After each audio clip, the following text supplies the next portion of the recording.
गौतम बुद्ध और उनके शिष्य लगातार एक गांव से दूसरे गांव और एक शहर से दूसरे शहर जाते रहते थे। वे जहां भी जाते थे उनके साथ कम से कम 2000 से 3000 भिक्षु होते थे। ये सभी वो लोग थे जो भिक्षा मांगकर खाते थे। भारत एक ऐसी संस्कृति है जहां यदि कोई आध्यात्मिक व्यक्ति आपके दरवाजे पर आता है और भोजन मांगता है, भले ही आपके अपने बच्चों ने नहीं खाया हो, आपको पहले उन्हें खाना देना होगा। हर बार जब बुद्ध 2000-3000 भिक्षुओं के साथ किसी शहर में प्रवेश करते थे तो अचानक ग्रामीणों पर दबाव बन जाता था। इसीलिए उन्होंने नियम बनाया कि वे किसी भी स्थान पर 3 दिन से अधिक नहीं रुकेंगे ताकि लोगों पर बोझ न पड़े।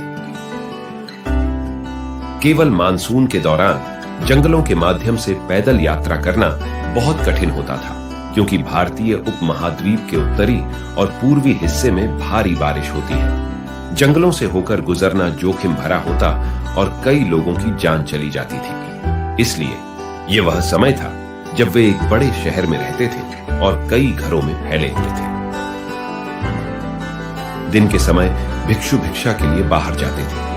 आनंद तीर्थ का सामना एक वैश्या से हुआ। उसने आनंद को भिक्षा दी और उसकी ओर देखा। वह एक लंबा और सुंदर युवक था। वह बोली, मैंने सुना है कि भिक्षु आश्रय की तलाश में है। तुम मेरे घर आकर क्यों नहीं रहते? आनंद तीर्थ ने कहा, मुझे बुद्ध से पूछना चाहिए कि मुझे कहां रहना चाहिए। वह चिढ़ते हुए बोली, ओह, तुम्हें अपने गुरु से पूछना है? जाओ और उनसे पूछो, देखते हैं वह क्या कहते हैं। आनंद बुद्ध के पास वापस गए और जो कुछ उन्होंने एकत्र किया था उसे उनके चरणों में रख दिया। हर किसी से अपेक्षा की गई थी कि वे जहां भी जाएं उन्हें भोजन और आश्रय मिले। तो आनंद ने पूछा, एक महिला मुझे आमंत्रित कर रही है, क्या मैं वहां रह सकता हूं? बुद्ध ने कहा, यदि वह तुम्हें आमंत्रित कर रही है तो तुम्हें अवश्य जाना चाहिए और वहां रहना चाहिए। यह सुनकर आसपास मौजूद नगरवासी गुस्से में आ गए। उन्होंने कहा, क्या एक साधु वेश्या के घर रहने वाला है? यह बात है, यह आध्यात्मिक प्रक्रिया भ्रष्ट हो गई है। बुद्ध ने उनकी ओर देखा और कहा, तुम लोग इतने चिंतित क्यों हो?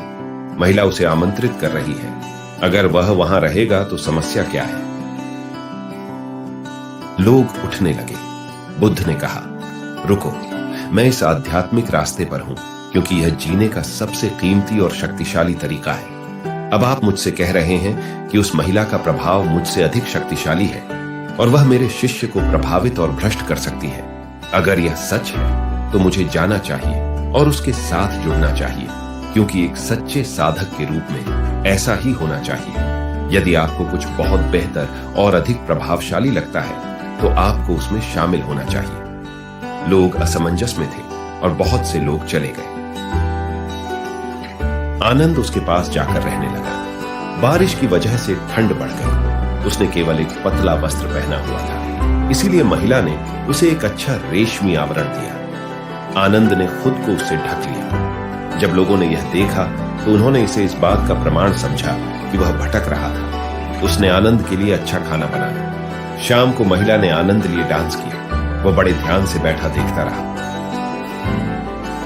जब लोगों ने संगीत सुना तो उन्होंने सोचा कि यह जाल में फंस गया है और भ्रष्ट हो गया है। वक्त निकल गया। जब बारिश रुक गई और आगे बढ़ने का समय हुआ तो आनंद एक महिला साधु के साथ बुद्ध के पास आए। लोग आश्चर्यचकित थे। तब उन्हें एहसास हुआ कि आध्यात्मिक प्रक्रिया को भ्रष्ट करना असंभव है और यह सत्य के मार्ग पर चलने की शक्ति है। कहानी की शिक्षा यह है कि अपने दिल और दिमाग को हमेशा खुला रखें। दूसरों की आलोचना का सामना करने के लिए मजबूत रहें और ज्ञान की तलाश में अपने रास्ते पर चलने का साहस रखें, चाहे दूसरे